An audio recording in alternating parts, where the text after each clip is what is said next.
Okay, good morning po sa inyong lahat. Pag-usapan natin ngayon ito hong 60 billion PhilHealth Fund, no? Isang tanong ko nga rito taong bayan ba dapat ang magsauli nito, 'di ba? Now, tingnan na natin yung yan. So, noong February 5, biglang lumabas itong balita ng Supreme Court. Grabe, orders return of 60 billion PhilHealth funds. Yan. At ito ho yung kung inyong iintindihin maigi, medyo maanghang ang mga pananalita rito ni Justice Lazaro Javier. Ito ho ang sinabi niya, ha? Kaya nga ang tanong ko safe na ba talaga si dating DOF Secretary Recto na ngayon ay Executive Secretary Recto na kamag-anak ng aking pamilya? Ha? Sabi rito, magagalit na naman ang mga side ni Mrs. dito sa akin. Sabi rito ni Justice Lazaro Javier, di kami manunood lang habang nagdudusa ang publiko. Yan, binigyang din ng Korte Suprema na sa pamamagitan ni Associate Justice Ami Lazaro Javier na hindi mananatiling bingi, bulag o manhid ang High Court. Ay salamat. Kasi nung panahon ni Duterte, ganyan kayo eh. Oo. Sa panahong sumisigaw ng tulong ang taong bayan, ito'y matapos ang unanimous 15-0. Grabe. 15-0, bihira yan sa Supreme Court. Ruling na nag-aatas sa gobyerno na ibalik ang 60 billion PhilHealth funds na inilipat sa National Treasury. Pondo na anilay, bahagi ng hinihintay upang maibalik sa serbisyong pangkalusugan. Sa matapang na pahayag ng Korte Suprema, iginiit nitong wala ng pubang para sa palusot o maling paglalaan ng pondo, lalo na't matagal nang naghintay, matagal nang naghirap at matagal nang umasa ang mamamayang Pilipino, sabi ni Lazaro Javier.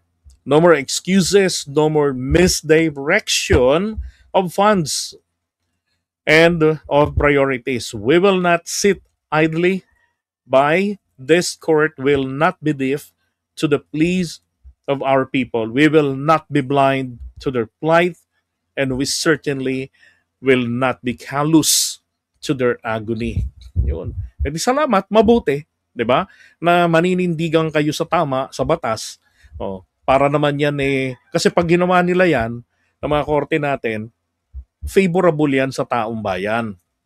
Okay? Ngayon, ito. Sabi niya rito, yes, universal healthcare may be a dream to most Filipinos for now. But to us, to the government, the leaders, the legislators, and most especially to PhilHealth, it is a mandate. It is a duty, it is a mission, one that leaves no room for discretion, one that cannot be easily trifled with, one that cannot be relegated or switched or changed for a different project under the guise of urgency. Grabe ha, pinatamaan ni rito ang Pangulo natin kasi nag-certify ang presidente natin yung bill, yung para sa yung naging GAA, certify ni PBBM yun as urgent bill. Na kung saan nga itong yung dissenting opinion ni Leonen, kinastigo niya ang Pangulo doon sa kanyang opinion na invalid raw yung GAA 2024 and therefore dapat daw reenacted yung 2023 budget natin. Pero that is only his dissenting opinion. At sabi pa nga ni Leonen doon, nagkaroon daw ng pang-aabuso sa kapangyarihan ng Pangulo natin sa pag-certify noon. Kasi wala naman daw naganap na emergency situation para makumpel ang gobyerno na madaliin ang proseso. Yun sabi niya. Okay, sabi under the rules of that these projects redound to the path, to the health of the people. What use are the roads? What use are the roads and the bridges, the infrastructure and the social programs, and any other projects for that matter, when the people meant to enjoy them are sick and dying? Sabi niya, Ano pang silbi ng mga magagandang mga infrastruktura, ng mga programa para sa mamamayan? Sabi niya, kung yung mga tao, yung mga mamamayan na dapat sana, ma-enjoy nila yan, malasap nila. Kaso, may mga sakit sila at naghihingalo, sabi niya. Filipinos deserve better. We deserve to dream not on the day when we and our families can finally walk into the hospital without fearing financial ruin, but of the beautiful life that can still be led after healing. Uh, Sabi niya, deserve ng mga Pilipino ang maayos, deserve nating mangarap, no? Hindi rin sa panahon na papunta na tayo ng ospital at nag-aalala tayo na maubusan tayo ng pera at wala na sa kinabukasan na magagamit o nag-aalala tayo wala man lamang tayong pambayad ng ospital. Tama rin naman yun, di ba? Children deserve to dream of spending many more years with their aging parents, untroubled by the threat of increasing expenses for their health and medical care. Sabi niya, yung mga kabataan, yung mga bata, deserve nila na mabuhay na mahabang panahon na kapiling yung kanilang mga elders, yung mga lolo, lola, parents nila. Ibig sabihin, hindi deserve ng mga bata na magkasakit at mamatay na lang. Diba? And then parents deserve to dream that they can protect and save their babies from any pain and hurt, that they can do so no matter how much or how little they earn. Sabi niya. Kasi ganito yan eh. Ang Pilipinas, ito, yung mga type 1 nga po rito, yung mga nakatira yung mga matatagal nang nasa abroad, type 1, hindi ko kayo hingian ng balato. Hindi ho ba sa inyo, lalo na sa Amerika, ang inyong insurance ay nakadepende sa inyong trabaho. Pagka wala kang hanap buhay, wala kang trabaho, wala kang insurance. Diba? Nakapackage yan. Thank you. Nakapackage yan. Dati akong ahente ng Aetna International, the second largest healthcare provider ng Amerika. Ngayon, kapag nag-a-apply ang mga Amerikano, tinitignan nila ano yung package na yung health benefits. Yun ang tinitignan nila. Parang kami sa call center, nakapattern kami sa ganyan. Pag ako nag-a-apply, ang pinag-uusapan na namin dito, ano yung health package natin? Meron bang kabilang dyan ang massage? Umihirit na kami ng ganun. May massage ba yan? Ilang frequency? Ibig sabihin, ilang beses kami pwedeng pumunta sa provider? No, ilan ba yung coverage? Is it may patient responsibility? Or full coverage yan? Gumaganon kami. Pero dito sa Pilipinas, yung mga binabanggit kong yun ay dahil sa may trabaho sila. Dito sa Pilipinas, meron tayong PhilHealth na binuo ng mga mambabatas natin, ng mga nakaraang administrasyon. Bagamat nagsimula ito na maliit ang coverage rate sa mga pagkakasakit. Pero hanggat maaari kino-cover nilang lahat. 'Di ba? Yung mga seniors, ang gobyerno, yung mga nagdaang gobyerno, nagkaroon sila ng mga paglalaan ng pondo na siyang sasagot sa dapat na monthly contributions natin. Yung hindi ako kabilang yung mga walang trabaho. Magkano ba binabayaran ninyo sa PhilHealth natin? Magkano ngayon? 200 pesos monthly? Diba? Kasi nung time ko when I was working sa call center doon, ang binabayaran namin diyan is 100 pesos monthly. Pero yung mga seniors, katulad ng mga magulang ko, wala, libre sila. So doon po yung pondo na inilalaan katulad ng nung kinuhang pondo ng 60 billion. Ang source ng pondo na yon galing yon sa sin tax law. Nang sinasabi na may portion ng kita nila 300 na ngayon, 200, thank you. Doon ay mapupunta yan sa PhilHealth pang subsidy. Ibig sabihin ng subsidy po, panagot. Okay? Panagot. Panlibre.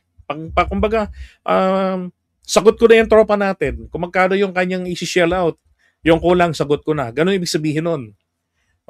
At merong batas yung UHC, UHCA, yung Universal Healthcare Act, na nagtatakda na yung pondo na yan ay kinakailangan ang PhilHealth ay makapag-ipon ng katumbas ng pang 2 taon. Mga ganun, may pag-uusapan natin yan. Diba? Tapos yung syntax law na siyang source niyan, ang nangyari, may kasalanan pang isa dyan, si Escudero. Hindi pinasustentuhan yan. Doon pa lang, mali na ron si Escudero na hindi nila binigyan sa ang ng sustento yung PhilHealth. At saka mamaya sa batas makikita ninyo, wala sa batas doon na nagsasabi na pwedeng yung excess fund ng PhilHealth katulad ng ibang GOCC ay pwedeng ilagay o ibigay, no, hindi isole kasi hindi naman kinuha yan sa national government yan yung like syntax law ng punta dyan. Diba? Hindi kinuha yan sa national coffers. Ngayon, dito sa atin sa Pilipinas, kahit hirap ang bansa natin, diba? Lalo ngayon sa admin ni PBBM, mas pinalawig yung mga coverage. Meron na tayong zero billing, very effective na yung SWA. Dati pahirapan, yan yung kiniklaim-claim ni Bongo na akala mo namang kanya. Diba, na proyektong malasakit, panahon pa na matanda pa kay Apula yan, ng admin niya, meron 1950s pa yan, meron na tayong SWA. Diba? So, pinalalawig po ng ating pamahalaan ng coverage para sa mamamayan. Now, anong nangyari? Eto na nga, nagdesisyon ng Korte Suprema, 15-0, na inuutos, ibalik nyo yung 60 billion na yan. Ang sabi naman dito ni Recto, dating finance, siya yung naging daan ng pagkuha niyan sa PhilHealth. Ang sabi niya, ginagalang daw nila yung desisyon ng Korte Suprema. Sabi niya, we reiterate that the executive simply complied with the congressional mandate under the 2024 GAA and the Department of Finance, DOF, role is solely in revenue generation in debt and deficit management. We believe then and still believe that the directive was a common sense approach to optimize government coffers without resorting to additional borrowing or new taxes. Kasi nagka-problema na tayo nun Ito yung problema kasi na lagi ko pong tinututulan. Unprogrammed appropriations. Bakit tayo naglalagay ng unprogrammed? Ang unprogrammed, ito po yung nilalagyan nila sa GAA ng halaga. Let's say unprogrammed 500 billion. Kunwari lang sabihin natin 100 billion. Laki ng pera, no? 100 billion. Pero wala pong actual na perang hawak tayo dyan. Ang mangyayari dyan is kapag meron tayong mga excess na mga pondo na naitabi, yung mga kinita ng mga GOCCs natin, ang mangyayari doon, isi-certify ngayon ng Department of Finance na we now have the excess of funds. Meron tayong revenue. Meron tayong another source of income na pumapalo. Pwede nating magamit. Pagka nangyari po yan, na-certify na merong available na pondo, yun po ngayon ang magagamit o gagamitin para doon sa unprogrammed appropriations. Ito ngayon ang nakawan na nangyayari sa unprogrammed appropriations. Dahil yan ay hindi naka-assign sa kahit kaninong proyekto kahit anong proyekto, hindi pa naka-assign. Diyan ngayon pumapasok yung illegally inserted projects.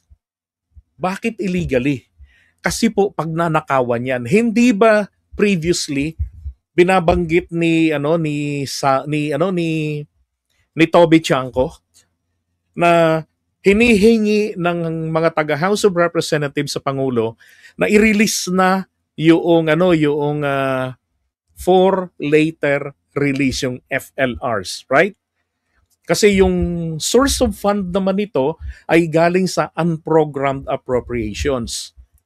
Yung pera na ginamit daw doon ay yung 60 billion ng PhilHealth, At saka yung galing po sa PDIC na ewan ko ilang bilyon yun, may gitsandaan yun. Kinuha rin po ng Department of Finance. Ngayon, ang epekto, may epekto ito ron sa, sabi ng mga taga PDIC ha, may epekto sa operation nila. Oh.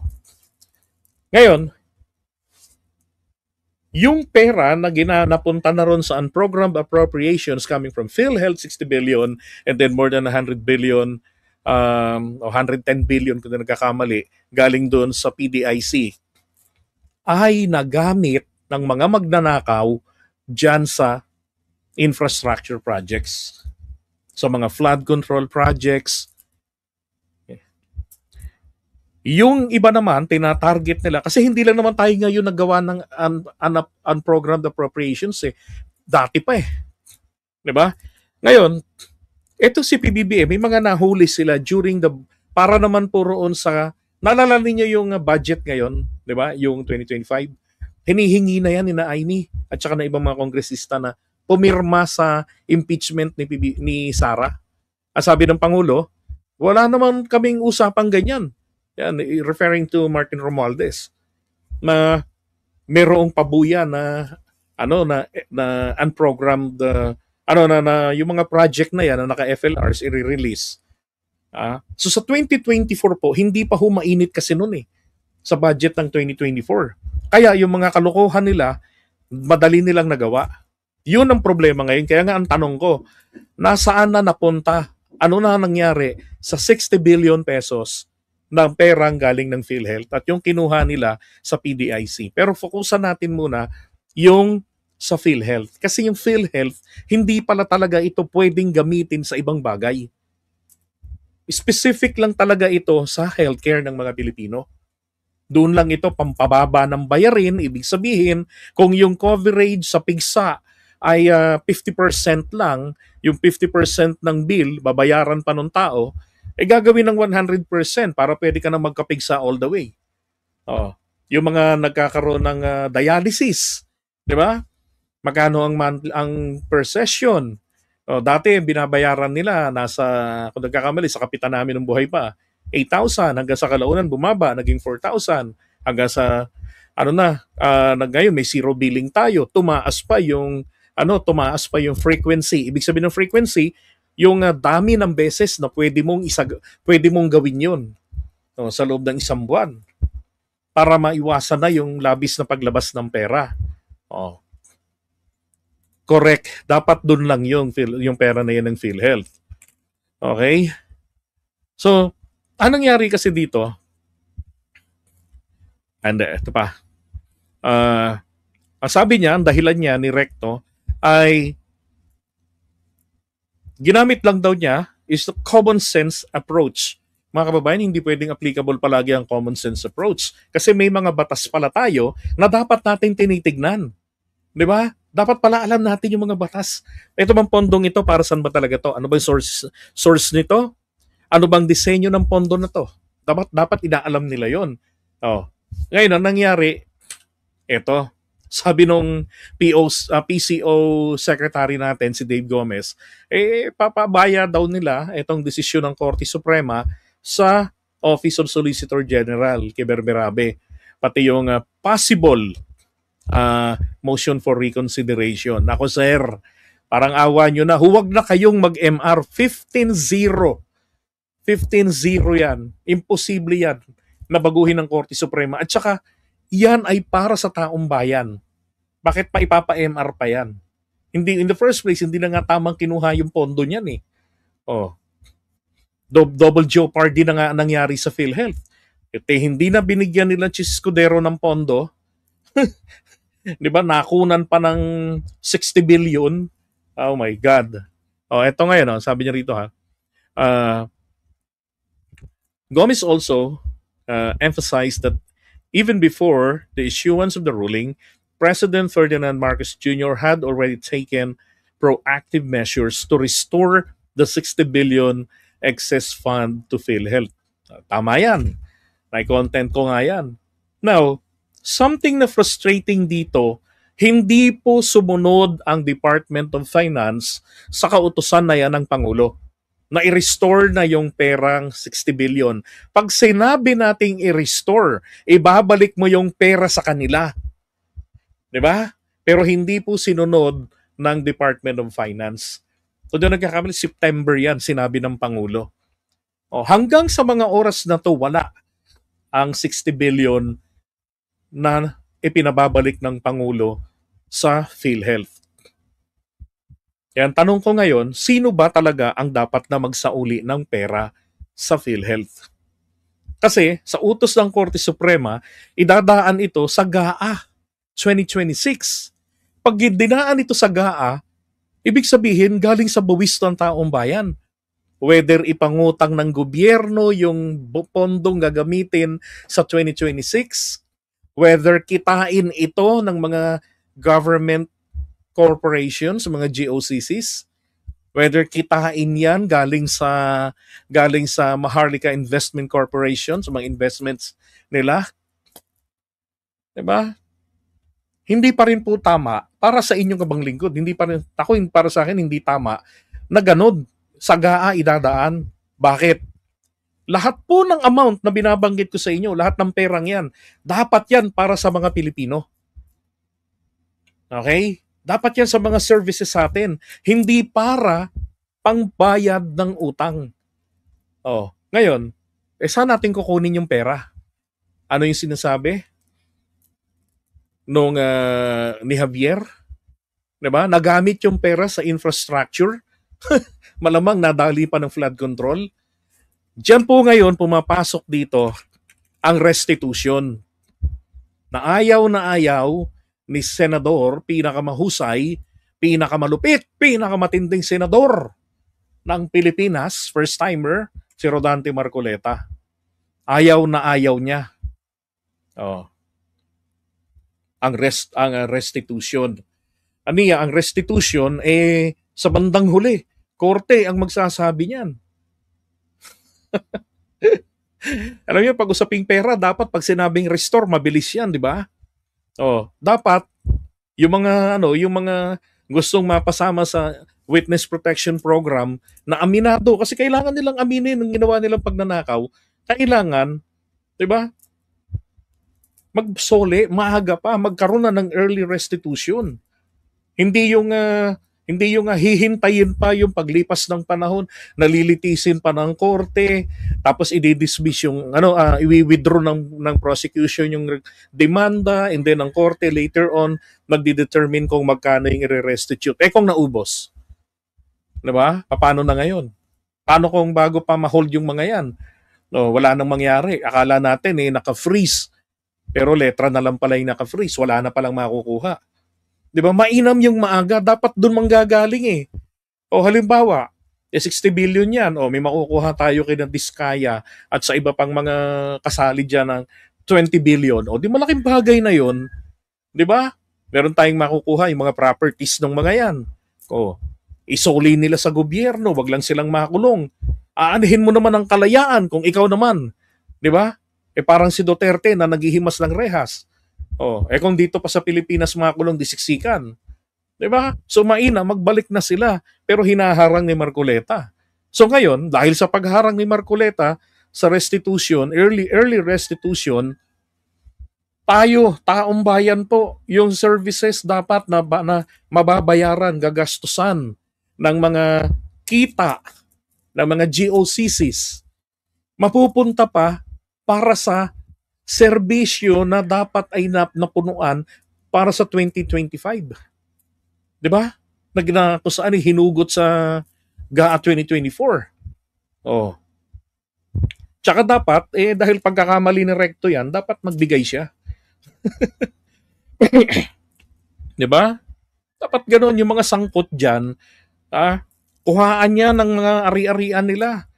Yung sa PhilHealth na yan, kailangan mapunuan ito. Hindi dapat galing sa taong bayan ang pagsasauli. Kasi hindi na po gobyernong inutusan to Ay hindi po taong bayan ng inutusan.